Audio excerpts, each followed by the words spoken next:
জয় ভীম, জয় ভারত। তো আমি একটি মূল্যবান সাবজেক্ট তুলে ধরছি। ভারতবর্ষের সমাজ জীবনে জাতিভেদ প্রথা ছিল, আছে, থাকবে।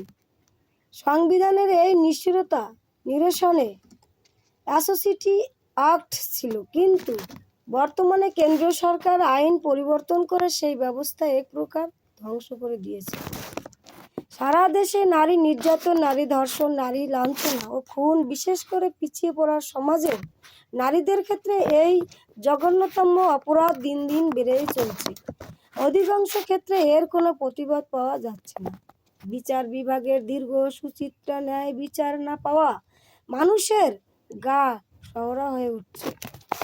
প্রশাসন স্বজন পোষণ, ঘুষ, দুর্নীতির আচ্ছন্ন। কর্মসংস্থানে অর্থের বিনিময়ে চাকরি বিক্রি হচ্ছে। অযোগ্য মানুষ নিয়োগ করা যাচ্ছে।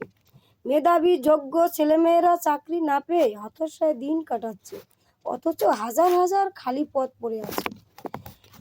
EVM এর মাধ্যমে ভোটের ফলাফল নিয়ন্ত্রণ করা হচ্ছে। বিএসপি ক্ষমতায় এলে ব্যালটের মাধ্যমে ভোট গ্রহণের ব্যবস্থা হবে। তার প্রতিবেছে হাতি। অগ্নিবীজের মাধ্যমে ঠিকাদারি সেনা নিয়োগ করে দেশের নিরাপত্তা ব্যবস্থা বিঘ্নিত করা হচ্ছে। সমস্ত কারিগরি শিক্ষা, প্যারাটিচার, সিভিক ভলান্টিয়ার দায়ী স্থায়ী নিয়োগ না পেয়ে হতাশায় ভুগছে।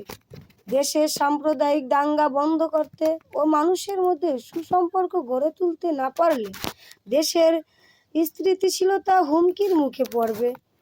বিএসপি ক্ষমতায় এলে বহুজন সমাজের বাদ দেওয়া নাগরিকদের নাগরিকত্ব ও ভোট অধিকার ফিরিয়ে দেবে।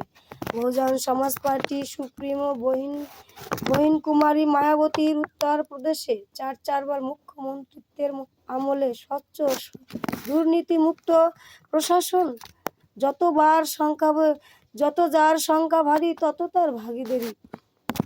এই নীতির রূপায়ণ, সঠিক সংরক্ষণ, প্রয়োগ, শিক্ষা ক্ষেত্রে অগ্রাধিকার প্রদান করে ভূমিহীনদের জমির পাট্টাদান এক কালজয়ী দৃষ্টান্ত স্থাপন করেছেন। তার দেওয়া বেটি পড়াও বেটি বাঁচাও, অর্থাৎ মেয়েদের বাঁচাও মেয়েদের পড়াও, শিক্ষা দাও, অবঞ্চিত প্রবঞ্চিত মানুষদের পাশে দাঁড়াও, শিক্ষা দাও, সারা দেশ অনুসরণ করছে।